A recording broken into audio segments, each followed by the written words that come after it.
watching video so live on Fish TV so any abraso sapataka sede chat wa de chimuno ya de esomo esomo da so ni ebedi makutiri bi eni Mami Gertrude Okuno akasa de atudwa senkofo bi ehunu hwana ya de ehunu huna ya mami Gertrude senya de so resign ne ko so bedi nkunim wasasem we ehun Ababeto odwase aban so akasa de atudwase ne a ekoso efama me tokuno nsem no ho no enya amanyosem Mami ni tokuno sere nsem no suspension mo mani abre pese omopam nyina eye breach of contract etia Ghana mamra Yera afanyoma kenso akasa de atudwase NPP amanyoko no Patriotic Institute no eno ene betumi abo ama niam akonkan ede ama wono Ghana mampani the gentle giant area munyafo John Ajekunko say ebe papa se wabamba power no dan messenger since wabamba opposition now we secretary Ken Eswatini opiem ho e wa man Ghana mu hase no akasa de nsem ya tudwafa amanyosem ena hensem so ehun Yeah, my former first lady and Nakunedu Achiman Rollins say, was see a mouse in the way for National Day of Prayer and Thanksgiving. Ebusian some way afro be can honi aboni na bede ye be sane mote se wacha ya sane mu asi table so nya kenkan de ma baby bia wo bia enyuma koya wonum so ya sen no talented lucky spiritual and herbal Maxwell Leather West eka home Divine Immaculate Natural Hospital ABA Herbal Center Rabdi Educational Complex so one also waka ho ebi nyame akwan herbal clinic edafe SOV construction and trading limited nya wono nko a return herbal enso eka ho ebia wey ene nyuma kwa hodo ya wono ebo ye chidom ena nyumre akenkan fo be no ya ye be somon eyeme nana akua sikapa na afi amanyina ka chire akua pokuya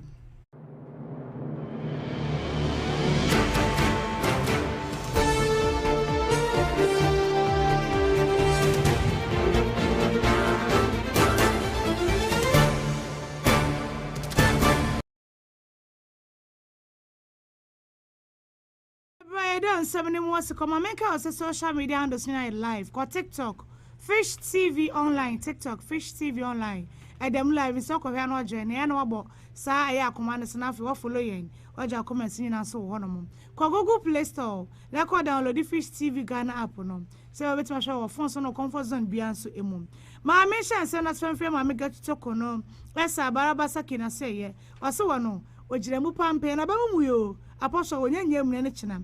Wase obeko so akonkodi ko so bedi nkunim e won nsensem ye pese hwan ne to sakonwa as a chief justice no wase o hwesa impeachment process no am article 146 or 1990 constitution mu e na de agina e na dai won sanjo fon shema ko so no e na ma me ga chuchoko no sabara basa kechese o hwesa hearing process na ko so no enye fe bias wo ba bi wonu se bias wo na so aso mo pushi na ranka wa no aka se ekura maka ma anyi ma reason me resign china me ko akosi medi nkunim asabe chief justice bi say ene ma me got to ni 702 eja again resigning or retiring while article 146 proceedings are being conducted to remove a judge is not an option any judge or public official can even have. There is a decided case on the matter by the Supreme Court. The suit number is J6/02/2019. Again, no one has the authority to walk away from proceedings started by the state. Judgment can be entered against you because you failed to defend yourself. And a judge who resigns or retires would still lose all entitlements that they have worked for because they failed to defend the claims and resigned or retired while the proceedings were still going on.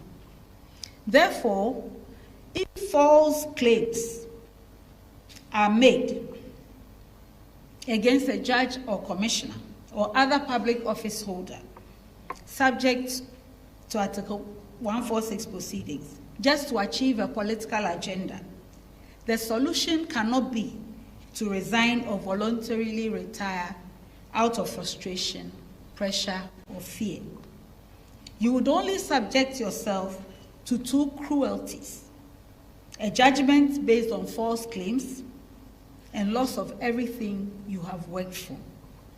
It may well be that the efforts being made are intended to frustrate me so that I resign, so that the architects of the scheme can go back into the media and say that the wild and unfounded allegations were not defended.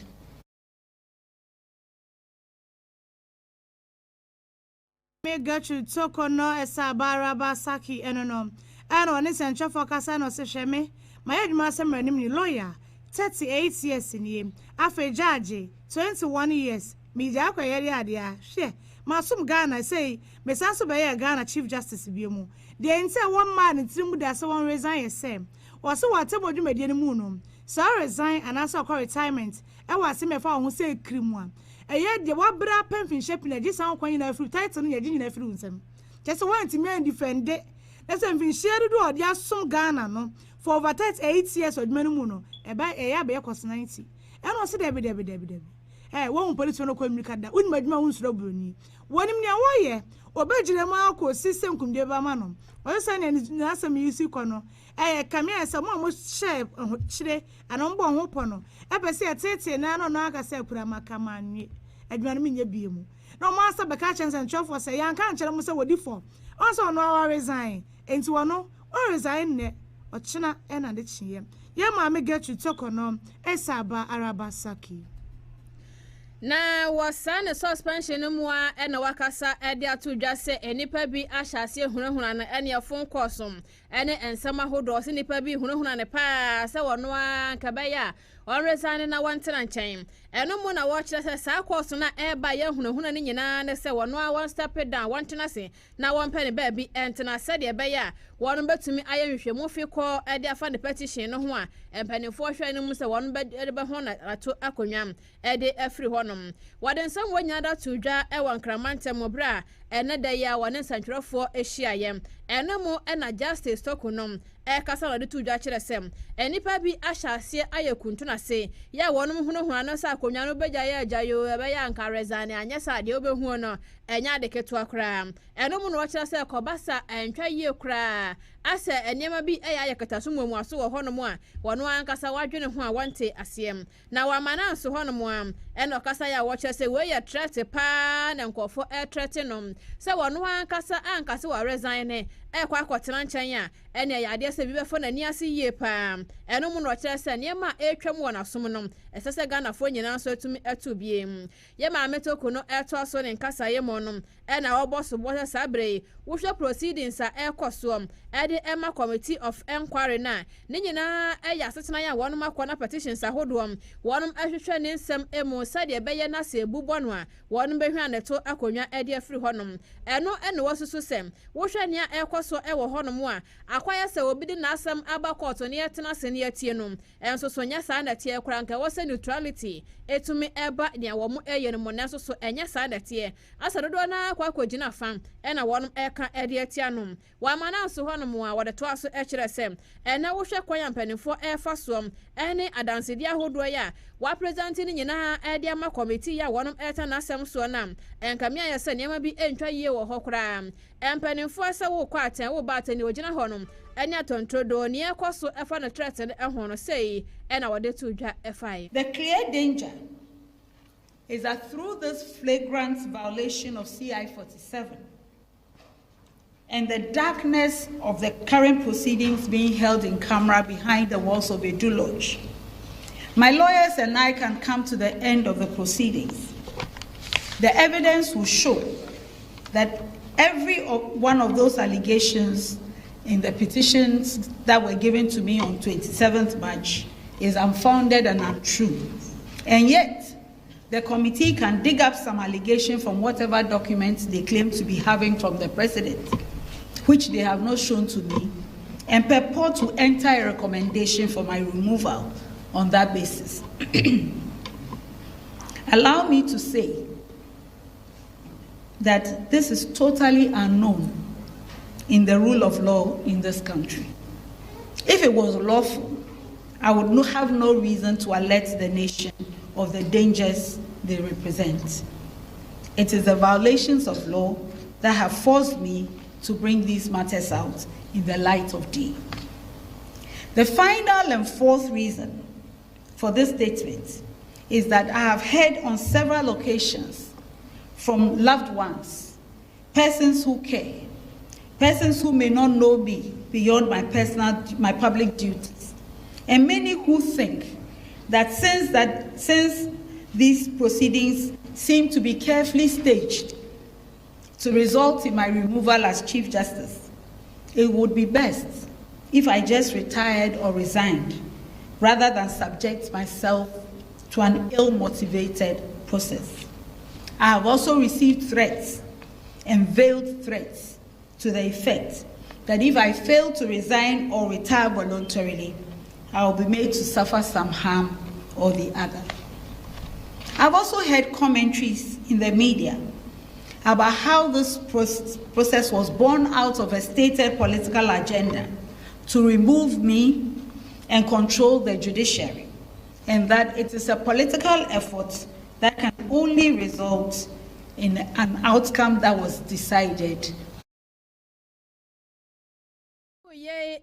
Mame suspended Chief Justice Gertrude Eraba Isaba Sakim. Na wakasado tujwa chile se wosha niya koso o proceedings ne emu a asa de akoye mansotwe de ama petitioners no na wano ankasa mu eba ne se ya entwa yie kura enso ta ponchani a waje wo ne koso ne doso pa eno ti ne ndem waba abonte ne nsantwerefo abekasa no.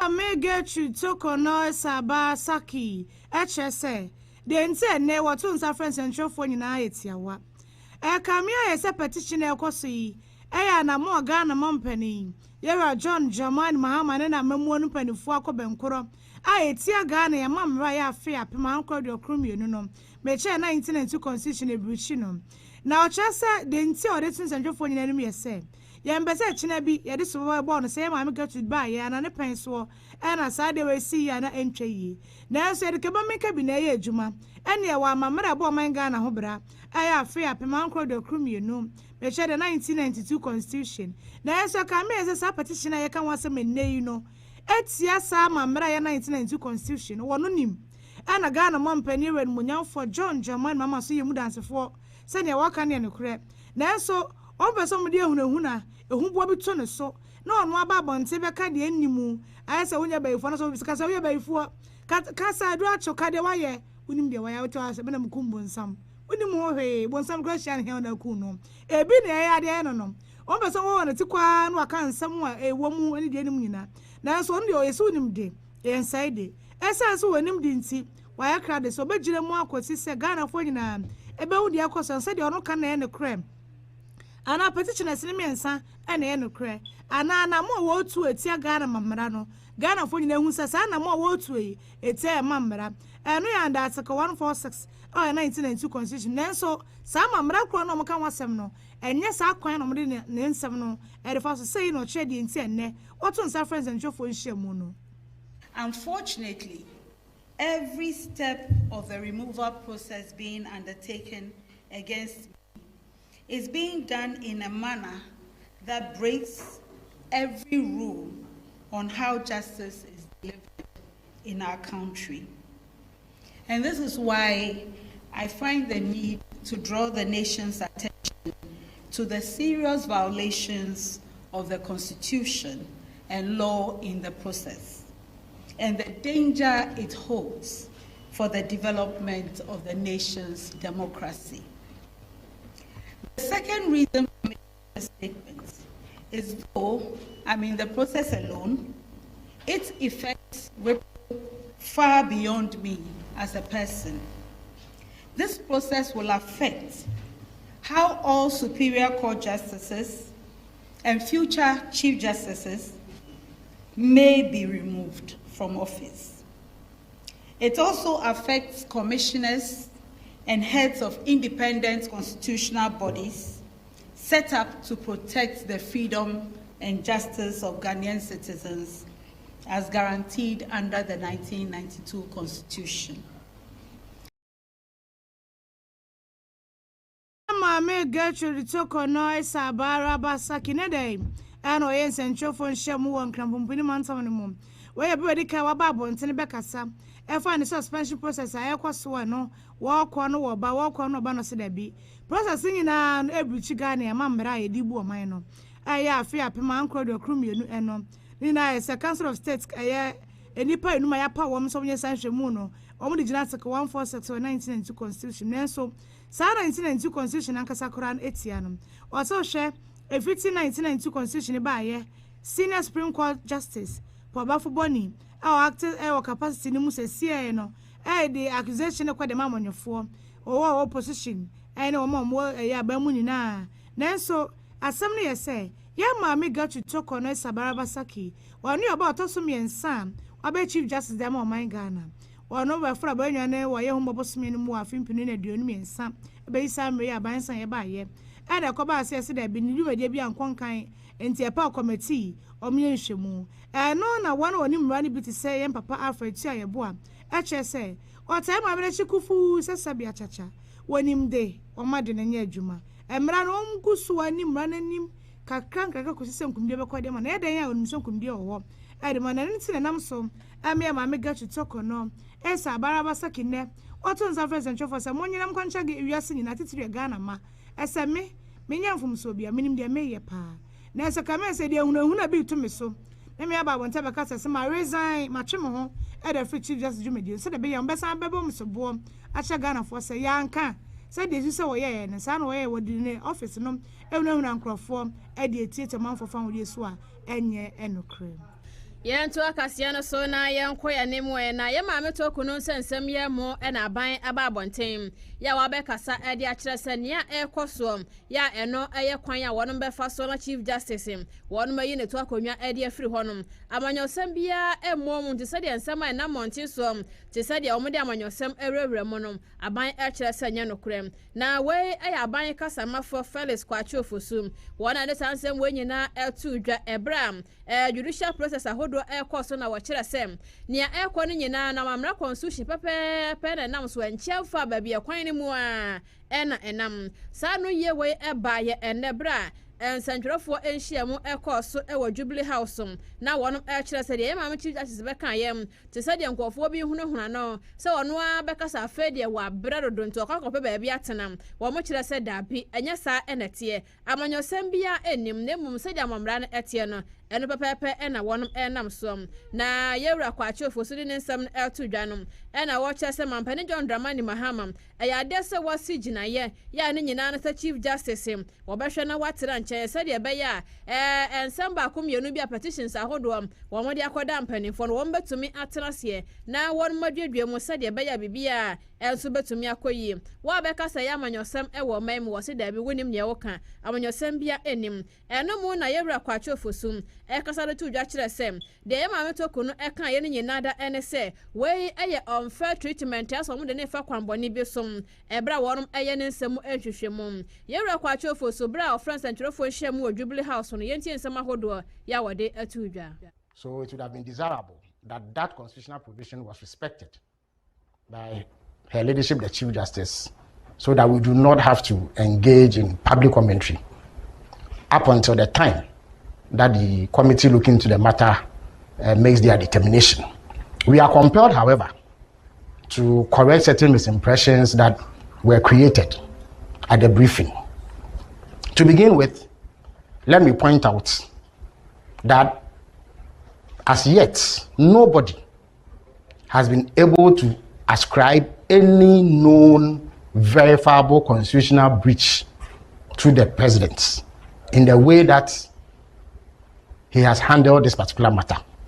From the very first steps in this matter, the president has kept fidelity to the constitution and has respected the spirit and letter of the constitution. Everything he has done has been by the book. That is why all those who have commented on the matter, including Her Ladyship, the Chief Justice, have been unable to point to any specific provision under Article 146 that the president has been in breach of. Second, in terms of confidentiality, the president has acted strictly in accordance with the constitution. At no point in time has the presidency put out anything in any way, shape, or form that remotely resembles any of the contents of the petition. And the only communication that has gone out on this matter have been about the steps that the president has taken in accordance with the 1992 Constitution, Article 146 to be precise. 3, Her Ladyship, the Chief Justice, all but insinuated that there was some political agenda at play to oust her, and that this whole process is the result of sin. Let me place on record, without fear of contradiction, and let me be clear that no such political agenda exists. His Excellency the President took an oath to which he was incidentally sworn by Her Ladyship the Chief Justice herself. And in that oath, he swore to abide by the 1992 Constitution. He is enjoined to act a particular way when he receives petitions.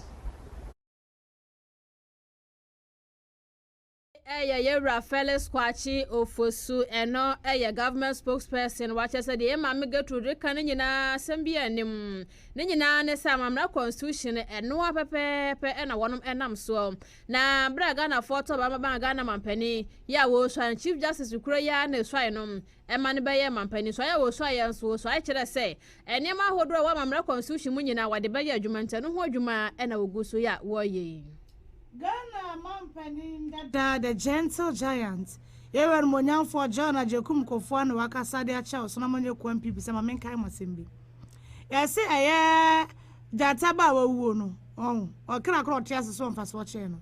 One day or say, Be Papa said, Uwa position, Uwa power. Now that messenger, the answer was Massa, Cobra. Yes, and say, we are a constitutional chairman, I said, national chairman, national secretary, now opposition.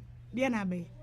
Odo ya national secretary opposition ode be yedai ento ano de do aka cha mu na SM yemi yanim ra so SM na kodo opposition enya fe na be to me bia opposition di to me be yede nemom ya be kunkode ne se na be ya fimpi na aduonu hwe de animu no be ti nim kunum de aba o se hwe opposition de ena pa wanye pa o ense enfa ontumi a opposition no de opa wakora na yeso so keke no ne so amfa so odo etu dwabra omo hwe kwan so de party ni ma ofro ba be hye so na fa aboa omadwe mo pe beboa amanyeko ne panifo ya yiri mo pampe na fa ache so mai krado so mesa bebu oman ne ebiemu we to odwa won krampuni mansam no mum jumadi na se ne church for penny you Justin from Ponkodwa na oho ache se no mpesa mo hye niema e wo so na amanyeko mpipi no emu biemu eno achi ore so amanyeko mo nanim sa na daremu a omo hwe hu ne se de omba bia ya de se de be de akoma pono so yesem ya be ye den na mpipi ba pa wa biemu 2028 ene ya de also biare to na akoma pono so na bom enye tumi a okopere opposition ha ene also man hu hia say na Ghana mampenda da the gentle giant Erad Munyan for John Ajekum Kofori Tuja. We are democratic. We uphold common humanity. So, and democracy really doesn't go in for tribe or religion or gender. It's the individual. One man, one vote. And if we want power, we want to present a person who would be convincing to the generality of the electorate. Can this man we are presenting help solve problems for the community at large, so the benefit spreads across the board for all? We look at that this way. If we tell the truth to ourselves, we may see that the way we've been brushed by our opponents from way back. Oh, you are a tribal party. Oh, these days we are including even religion. You do that, and it comes from our mouths, then I tell you, we are perpetuating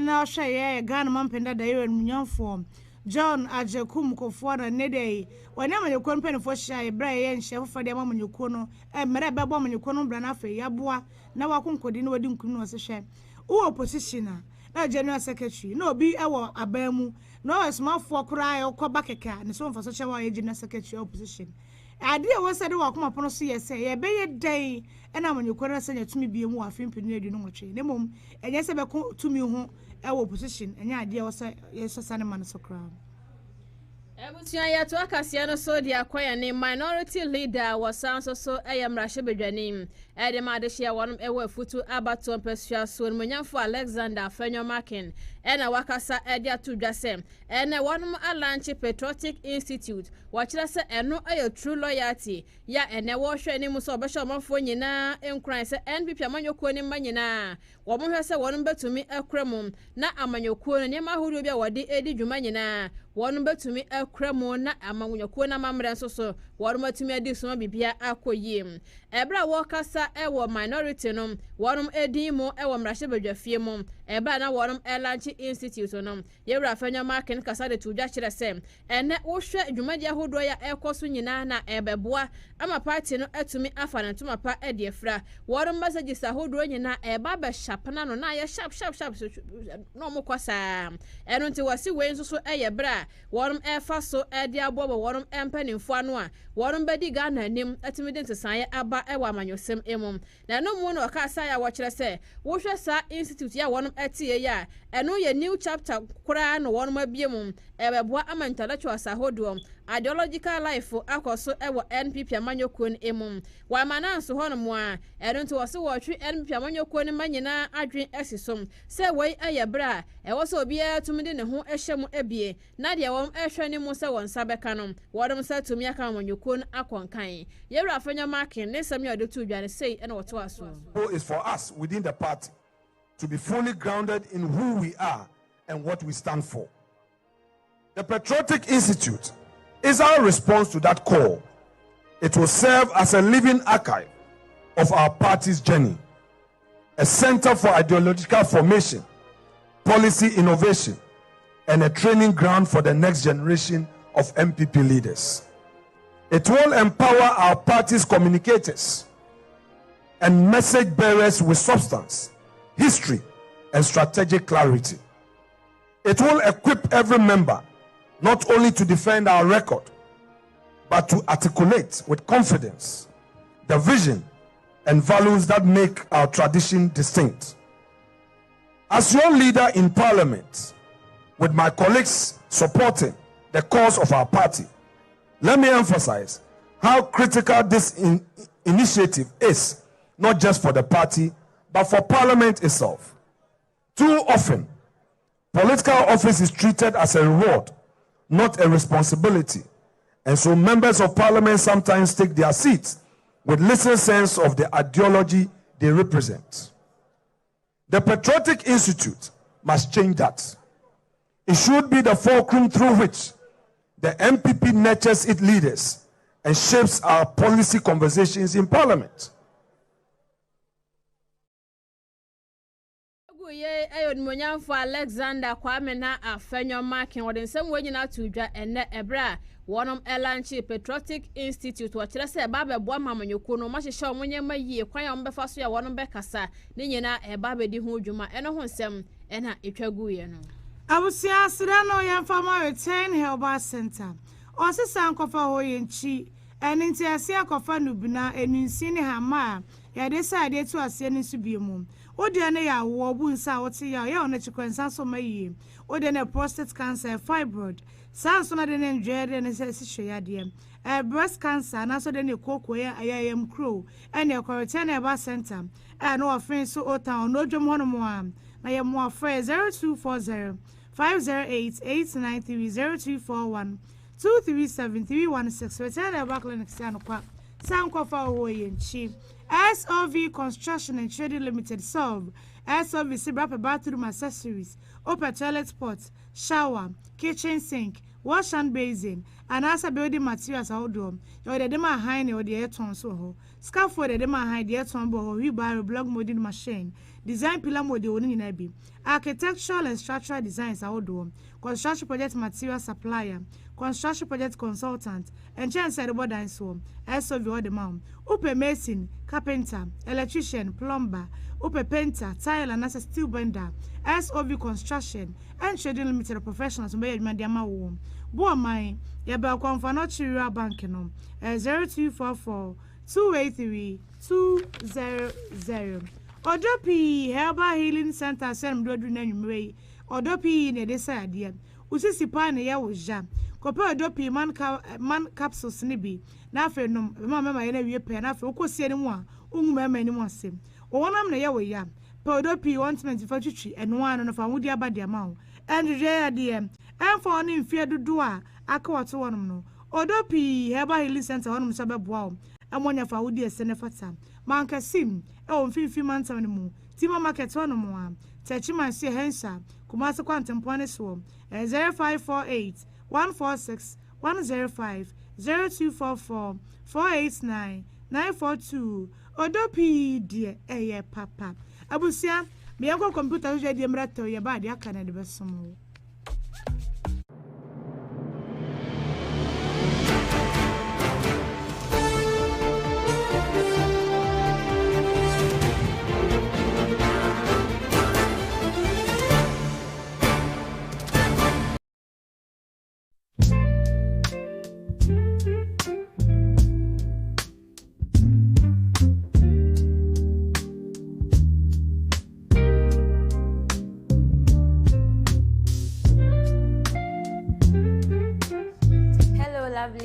Welcome to K Jamres Restaurant. K Jamres Restaurant is located at Ofin Studenti near the ECG office. K Jamres Restaurant, your continental dishes, local dishes, and Chinese dishes.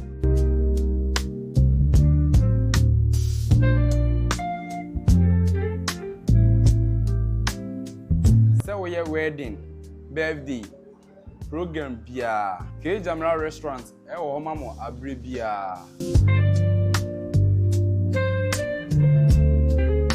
K Jamra Restaurant your office student ECG office in chain.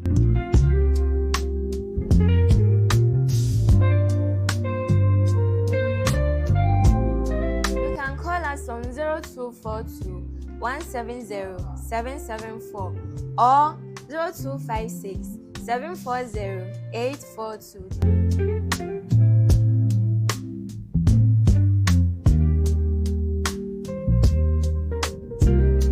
Afenso, essential delivery services. Se wo fie, adwumam, baby a obi a ofra, ededuane bebro.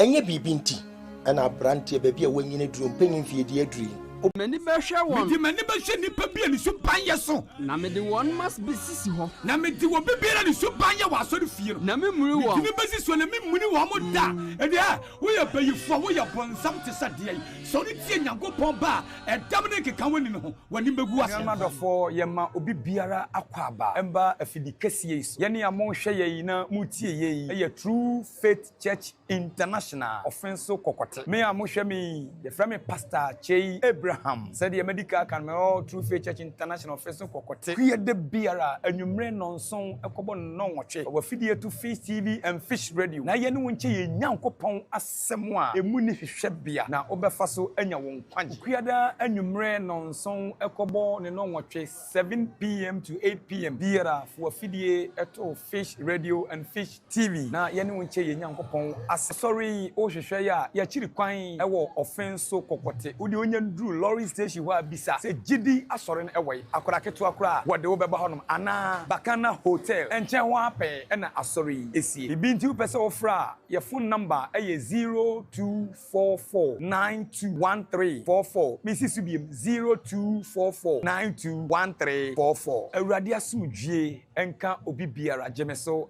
amen.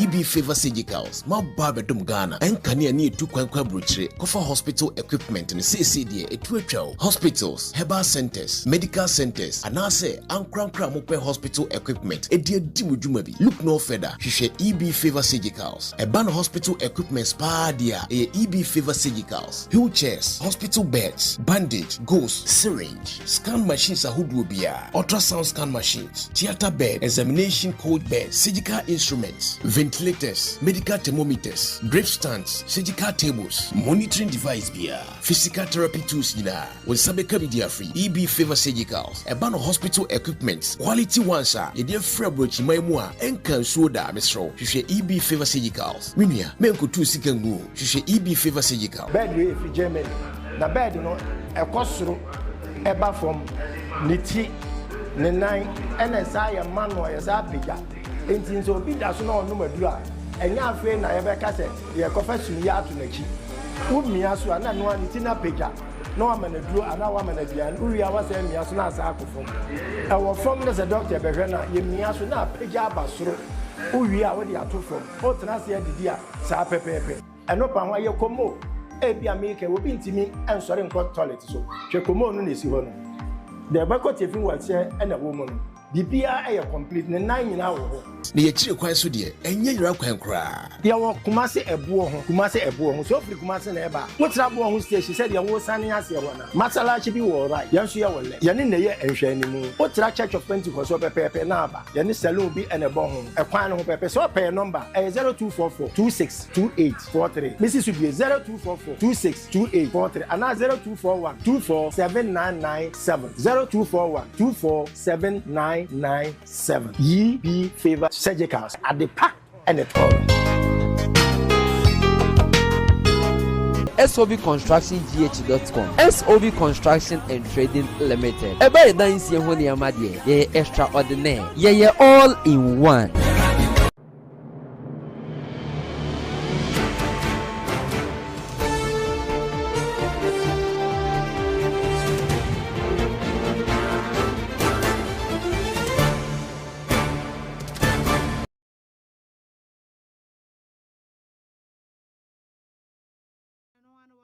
So I would see now share our Fish TV so and so. I was some so dear. Former First Lady, mamma, na kunedu ajima rolling say. And Wakasa Chagana for your Smadaruma. Yan family, some chain, afraid. Social divisions in a phantom chain. Nina, I say. Yango Poya at Market Town, supposed to be kind a National Day of Prayer and Thanksgiving. Oh, beyond fun shame. Never on your 17 chain say. And I am mamma, na kunedu ajima rolling said the two job. Is implemented. First of July. As soon as I heard the 1st of July, I'm like, my goodness, I'm not going to be here because I'm supposed to be traveling, but and it's something that I cannot put off. Yeah. However. And, even though I know I'm traveling, it's something I cannot put off. We've been working on it for some time, and we finally have an appointment date and all that. So, however, in as much as I think it's a good initiative, I also wish it well because the country unites for the betterment of not just those who are born in it at this time, but for generations unborn. It makes it easier for all of us to do things that advance or near to the advancement of the country. So I'd like to say a big thank you for bringing such a huge dedication because you easily have called me and told me that you come yourself and your team. Ghana and former First Lady Nana Kunedu Ajima Rollins say, and Otun Safa Ghana for you now. I am found in political background in social background in Yanum. Yan for your shame, Kitan, supposed to be kind a National Day of Prayer and Thanksgiving. Or Cassavi a pair and a Jemtinani. I had much in Yaman Quandisi. You are Johnson and Sedin Katias. Oh, one more time made a bass on a chipa pampe. Send a baby Boma Ghana as soon as you want. The better when you saw at your trading and Punya Cross, and you saw down their doing so mine. Exploitation of our natural resources. And particularly, when you look at the moral decadence that is leading us to believe that the more money you have, the wiser you are. And that as we look for leadership in society, we just are concentrating on who pays more. This is clearly a nation doing trouble. We are seriously in trouble. Because people are just talking about who shares more money so that we can vote for that person. Oh, he's generous. Each time you approach, he has money for you. Then that is where you should. Is that the right path for this country? I think that you should spend some moments to think about this. And Sani ade match ni amanyoko and Sarah Johnson said in Katana so. National Day for Thanksgiving and prayer no. Ade hu ya pa yeso ma se braso. Saga na che ni se che dem ponyankopon. Ewo odo a odido ye bambo de abo nyina ekwache ho ni so. And so no so fast akonya krona South Africa na foni na se brand so ese July 1st ni so a. Hwe na obi anyi no mfi emfa no political background and no social background in so. Abusia asida no etwa to ama nyame akwan heba clinic. Nyame akwan sebra nyame akwan de asomdwe ne ahotonko am. Scan we de nesi ya de be hwa ma hoto. Anjwe ya de enam yarewa hodo. Eyam kuro. Ekuro be ma na atu wa mia enko. Fa beda nyame akwan heba clinic ne hye ne kwan kwa wo ma biem. Di malaria. Ewa na se papu na etete wo. Ode ne diarrhea. Uti ne pa ode den ana emoja broso. Yengwa kwa di apeja. Ewa ne be hu nyame akwan heba clinic 0202 527 719 0245 425 884 0550 438 147 na nyame akwan heba clinic enso ajosom abusia kwa tintin bia wie wa aboboa no edinta ha na bema kwa na mpata aka se ne twa so ade chimu no ya de wo asie news crew ni na aboye chidom samu for penny original bawa MCR Yera Ben Ephraim na Afre Gentle enso ka ho bi camera woman na nwumre Diana ba abinasa anuanu ba no ayeje penis mo okwada mamienu memedi ni guso aye manyina kachire akuya pokuya mene nana akuya sikapa ene je pene esumu na nwuma mo ene hwawoje adehye